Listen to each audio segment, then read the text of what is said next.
All right, it's time for our next installment of the San Francisco 49ers as we get ready for this 2026 season. Our last video was at running back room. Now we're going to do the wide receiver room. And we just had our first preseason game, which we'll talk about because two guys really stood out to me. But I'm sad Ricky Pearsall's not on this. He was. I had to take him out. Deebo Samuel's back in. So we'll talk about some nostalgia there. But the one guy I don't have in here that we're going to talk about is Jacob Cowing. 49ers, man, when I was a kid, there was some legendary. When I first started watching football, automatically became a 49er fan. That was in their heyday. But I want to give some love to I'm going to say it's four receivers. Since I've been a fan, I want to give some love to. So we'll just talk about a little bit. Some of these legendary 49ers. Not all of them are legends, I'll say, but really good 49ers. Let's go first. The best receiver of all time, Jerry Rice. I mean, yeah, as a kid, he just was amazing. Him and Joe Montana. The routes that he would run, the big catches he would make, just breaking away, the speed that he have, just the touchdowns. Jerry Rice was clutch all the time. Fantastic. It was sad to see him go. I think he went to the Raiders, probably played for the Jets. I don't know, can't remember if he played for someone else. But he was so fun to watch. The work ethic. I mean, he had the work ethic from all reports like Michael Jordan did in basketball. He's going to be the first one there, last person leave, just outwork everybody. But as a kid, he wasn't my favorite 49er receiver. And so let's just talk about the next guy. All right, here we go. John Taylor. They got some other guys in here that's not the right picture, but John Taylor, number 82, this catch right here. No one talked about him. No one talked about John Taylor. Everyone talked about Jerry Rice. I think I probably rooted for the underdog a little bit as a young kid. And so John Taylor has just all these great memories that I have of him playing. He's a 49er legend. Not as good as Jerry Rice, obviously, but this 1-2 punch, these two guys were spectacular. I love John Taylor. I have memories of him catching the ball and just running. He wasn't as smooth and flashy as Jerry Rice, but he had these huge moments. And this is a Super Bowl play right here against the Bengals. John Taylor, if you haven't checked this guy out, go check out his highlight films. Next 49er receiver, Terrell Owens. Out of these three guys, he's just a physical specimen. What he could do, he was dominant. He was dominant, a little bit of a diva. Actually, a lot of a diva. This thing right here when he stood on the Cowboy star. As a 49er, that pumped me up. But I know if I was a Cowboys fan, that would just lit me on fire. And so you got the teams brawling. But I remember, I think it was a catch against the Green Bay Packers in the playoffs. He caught it in traffic and just got hammered and he hung on to that ball. But Terrell Owens later goes and plays with the Cowboys, plays with the Eagles, played that Super Bowl on a broken leg. If he wasn't so diva, so dramatic, I mean, Terrell Owens might be one of those guys we talk about as one of the best. But as a 49er, absolutely one of the best receivers we had. Terrell Owens was an absolute stud. He's a absolute fun guy to watch his highlight reel too, so go check him out. And one more we'll talk about. He's not in the same tier as these other guys, but it's Michael Crabtree. I like John Taylor better than Crabtree. But he had some big moments for us. He was on that team. Alex Smith, Colin Kaepernick, Vernon Davis. We couldn't get over that hump of the Seattle Seahawks. And then he had his feud, I think, with Aqib Talib. Talib rips off his necklace. But Michael Crabtree, good receiver for us. I think he had some good hands. He had some big moments too. But as I just thought about these guys and just the different segments of the 49ers, Crabtree was the one that stood out the most to me, other than guys that we're going to talk about here. So yeah, Jerry Rice, legend, best of all time. John Taylor, absolutely underrated. Go check him out. And then Terrell Owens, just a physical specimen and beast. And then you got Michael Crabtree here, also had big moments with the Niners. Here we go. First 49er that we're going to talk about on the current roster is our new number one, Mike Evans, coming over from the Tampa Bay Buccaneers. 32, a little longer in the tooth. I am worried about that.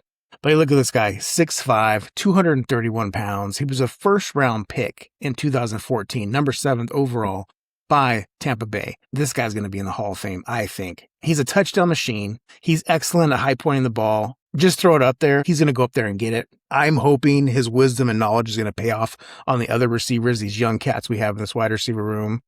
He's massive, just a big-time target for Brock Purdy. A traditional X receiver. He's got 108 career touchdowns. He's definitely expected to be the outside target for the 49ers this season.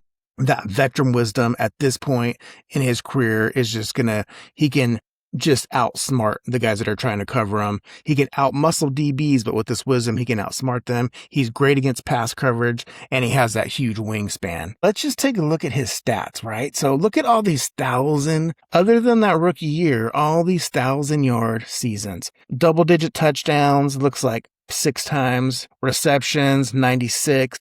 Last year he had 68. And now he battles injuries. That's going to be the downside of Mike Evans. He's so fun to watch. His contract 3-year, but it's really incentive laden.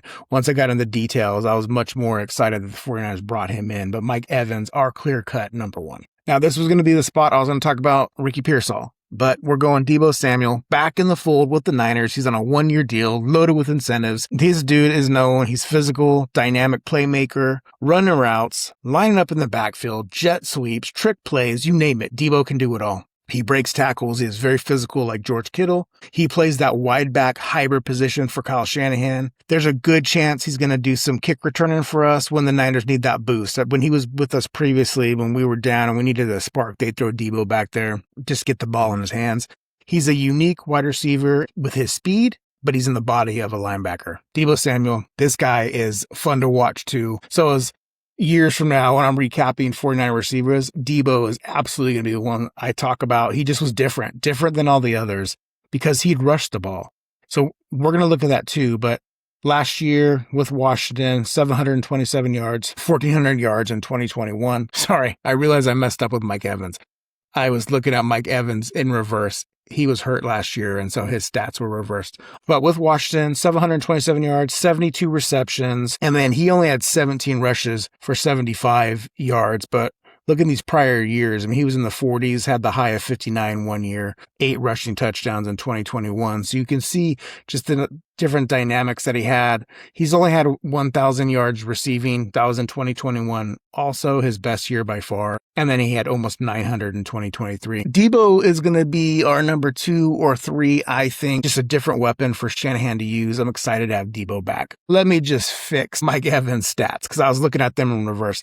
Last year, he had all the injuries, so he didn't play a ton. Only 8 games, 30 receptions, 368 yards. But prior to that, including his rookie year, 1,051 yards and 12 touchdowns. All right, next guy, let's go Christian Kirk. He's also new to the 49ers. He's on a 1-year deal, projected to be the slot receiver. I know he's battling injury right now, so we'll see. He's really talented at finding open spots in the field. He runs precise routes. He's described as speedy and as a vertical threat. He can turn screens and slants into huge gains. And then he's known to be able to catch the ball in tight spaces. So that's always a great commodity to have. I'm really looking for a resurgence from Christian Kirk. You can see he's only had 1,000 yard receiving, but you could see kind of the progression early on, 700 yards, almost 1,000 in 2021. His first year in Jacksonville, his best season with yards and touchdowns, he had 8. And then he has slumped off the last 2 years. 1 in Jacksonville and then 1 in Houston. In 2024, he's hurt, plays 8 games. And then with Houston last year, he plays 13 games. But CJ Stroud really struggled last year, and they have a lot of receivers. So I'm not exactly sure how much has Christian Kirk's talent dropped off just as he's gotten older, or was it kind of the ineptitude of how CJ Stroud was playing last year? But he's 29, 2018, round 2 pick. The talent is there. It just got to know, can he tap back into that fountain? And the guy everyone is excited about, Deshaun Stribling. Now, Niners get killed for this draft pick, but everything that I've heard, you've Trent Williams just enamored with Stribling. Everybody at camp is telling us how talented he is. And he has a huge preseason day. We'll talk about that here in a second. But I want to dive into his college numbers. He played 56 games. He had 216 receptions, 2,965 yards, 23 touchdowns. He's a big-bodied physical receiver. He ran a 4.36 at the combine. He's got this excellent combination of vertical acceleration, height, and strength. Speed makes me think, like, does he get the speed of Christian Kirk? Maybe. He's much bigger than him at 6'2", 207. He's strong. He will get his hands dirty in run blocking. Physicality comparisons to Juwan Jennings. He sounds like he's going to be more explosive to Juwan, but he's going to lay the lumber down if he needs to. He's got reliable hands. He does need to develop his footwork to make him elite. So, preseason game against the Titans, 7 receptions, 63 yards. His long was 32. He had 8 targets. He caught 7 of them. That's a good day, Stribling. I'm excited to see what's going to happen. Stribling might be one of our starting receivers. He might be that talented. Let's talk about Demarcus Robinson, 6'1", 202 pounds. This is the second season with the 49ers. He's a 4th-round pick. 2025, rather quiet. He had a couple big games, one being a playoff game against Philadelphia. I think he had over 100 yards and a touchdown. The potential is there. and you just don't see the consistency. So I'm not sure what that's about. He is in the last year of his contract, so this might be some extra oomph to get open and make some big plays. I think, so projecting, he's going to be our 4 or 5 receiver. He can play the outside, but also the slot. He's not scared to run across the middle, catching passes. And then he has the size at 6'1" to go lay down a block, take a hit, and he can hold his own. He's skilled and aggressive with his blocking ability, which is key to this offense. So Demarcus Robinson, he's going to be on our roster for sure, I believe. But he's going to be more of a insurance policy. Somebody goes down, or we're going like a 4 wideout set. Another guy that I'm excited for is Jordan Watkins. He's entering year 2, 5'11". He's a 4th-round pick of the 49ers in 2025. In college, 60 games, 185 receptions, 2,682 yards, 18 touchdowns. His speed, similar to Stribling, 4.37 at the combine. He can turn on those afterburner. He's got a solid build and should be good in the run after the catch. He's got quick feet, reliable hands. I'm expecting he's going to be catching passes in traffic and running through contact. He's described as a dynamic, explosive vertical threat with the build of a running back. Now, Watkins, in our preseason game, he had 6 receptions for 59 yards. 10 targets, he caught 6 of them. The long was 20 yards. Those two boys, Stribling and Watkins, stepped up. So, I mean, they both are getting me more excited seeing how they did. And that was with Curtis Rourke and Adrian Martinez. Brock Purdy didn't play, Mac Jones didn't play. So, man, I'm going to be excited. I'm going to let myself be excited. I'm expecting big things from these guys. All right, 2 more receivers to talk about. Next one we're going to go about is Jacob Cowling, which I don't know why I didn't have him on my graphic. That's just an oversight on my part. He's smaller. He's 5'9", 171 pounds. He was picked in 2024. He's got speed, thinking he's going to be like a slot type guy. He's described as he's explosive. He could be a vertical weapon. He's known to excel in deep crossing routes, sharp double moves, and verticals. There's belief he's got the ability to run some gadget plays like Debo, and it may be just because he's smaller that he could do some action behind some of these big offensive linemen. I'm just waiting to see what he can do. In college, 58 games, 316 receptions, 4,477 yards, 33 touchdowns. These 3 guys, Stribling, Cowling, and Watkins, similar college careers to me. Not identical, but there's some similarities in just the numbers they put up. One more guy we'll talk about. I know there's other guys in the depth chart, but one more guy we'll talk about. I saw him on the field yesterday. That's Malik Turner, 6'2", so he's bigger body, but he's 30 years old. This is a special teams guy.